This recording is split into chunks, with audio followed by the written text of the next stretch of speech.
السلام علیکم ورحمۃ اللہ وبرکاتہ۔ الوداع ماہ رمضان۔ الوداع رمضان المبارک ایک مہمان تھا جو رحمت، مغفرت اور جہنم سے نجات کا پیغام لے کر آیا، مگر اب رخصت ہو رہا ہے۔ اہل ایمان کی آنکھیں نم ہیں، دل غمگین ہیں، کیونکہ یہ وہ مبارک مہینہ تھا جس میں ہر لمحہ اللہ کی رحمتوں اور برکتوں کی بارش برستی رہی۔ سورہ بقرہ کی آیت نمبر 185 میں اللہ تعالیٰ نے قرآن میں فرمایا، رمضان وہ مہینہ ہے جس میں قرآن نازل کیا گیا، جو لوگوں کے لیے ہدایت ہے اور حق و باطل میں فرق کرنے والی دلیلیں رکھتا ہے۔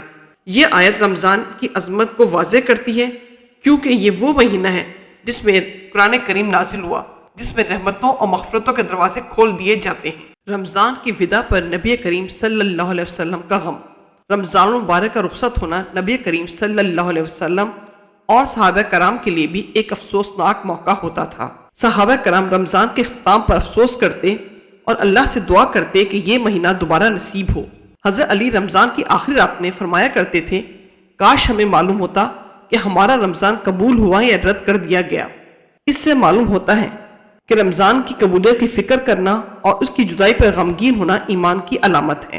حضرت عبداللہ بن مسعود فرماتے تھے، افسوس اس شخص پر جس نے رمضان پایا مگر اپنی مغفرت نہ کروا سکا۔ رمضان کا آخری دن، نیک اعمال کی قبولیت کی فکر۔ اللہ تعالیٰ فرماتے ہیں سورہ مائدہ کی آیت نمبر 27 میں، بے شک اللہ تقوی والوں کے اعمال کو قبول فرماتا ہے۔ یہی وجہ ہے کہ صحابہ کرام رمضان کے آخری دنوں میں یہ دعا کیا کرتے تھے۔ ترجمہ: اے اللہ، ہمارے روزے، ہماری عبادتیں قبول فرما اور ہمیں ان لوگوں میں شامل فرما جنہیں معافی دی گئی۔ رمضان کے بعد نیکیوں پر استقامت ضروری۔ نبی کریم صلی اللہ علیہ وسلم نے فرمایا، جو شخص رمضان کے بعد بھی 6 شوال کے روزے رکھے اسے پورے سال روزے رکھنے کا ثواب ملے گا۔ یہ اس بات کی نشانی ہے کہ رمضان کے بعد بھی اللہ کی عبادت کو جاری رکھنا ضروری ہے۔ حضرت حسن بصری فرمایا کرتے تھے، مومن کی پہچان یہ ہے کہ وہ کسی خاص وقت میں نیک نہیں ہوتا بلکہ ہمیشہ نیک عمل کرتا ہے۔ لہٰذا اگر ہم چاہتے ہیں کہ رمضان کے نیک عمل قبول ہوں تو ہمیں نماز، روزہ، صدقہ، قرآن کی تلاوت اور دیگر نیکیوں کو رمضان کے بعد بھی جاری رکھنا ہوگا۔ رمضان کا فراق، اللہ سے دعا اور ملاقات کی امید۔ رمضان جاتے ہوئے ہم سے کیا کہہ رہا ہے؟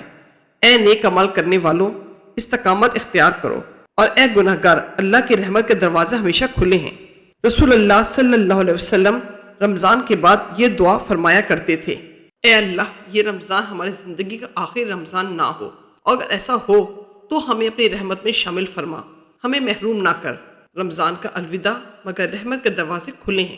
ماہ رمضان ہمیں اللہ کے قریب کر گیا، قرآن سے محبت سکھا گیا، عبادت کا لطف دے گیا، لیکن اب وہ جا رہا ہے۔ اگر ہم نے رمضان میں نیکیاں کی تو اللہ کے ہاں ہمیں اجر ملے گا، اگر کوتاہیاں ہوئیں تو اللہ اب بھی معاف کرنے والا ہے۔ بس اللہ سے دعا کرتے ہیں، اے اللہ، رمضان کو ہماری زندگیوں میں بار بار لے کر آ اور ہمیں اس کی رحمتوں سے محروم نہ فرما۔ رمضان کے جانے کا مطلب یہ نہیں کہ عبادات بھی ختم ہو جائیں۔ نبی کریم صلی اللہ علیہ وسلم نے فرمایا، سب سے پسندیدہ عمل وہ ہے جو مسلسل کیا جائے، چاہے وہ تھوڑا ہی کیوں نہ ہو۔ رمضان مبارک کا جانا اہل ایمان کے لیے ایک دردناک لمحہ ہوتا ہے، لیکن جو شخص اس ماہ میں اللہ کی بندگی میں رہا وہ عید کے بعد بھی نیکیوں پر قائم رہتا ہے۔ اللہ ہمیں رمضان کی برکتوں سے پورا فائدہ اٹھانے کی توفیق دے اور اس کے بعد بھی ہمیں استقامت عطا فرمائے، آمین۔ الوداع رمضان، الوداع۔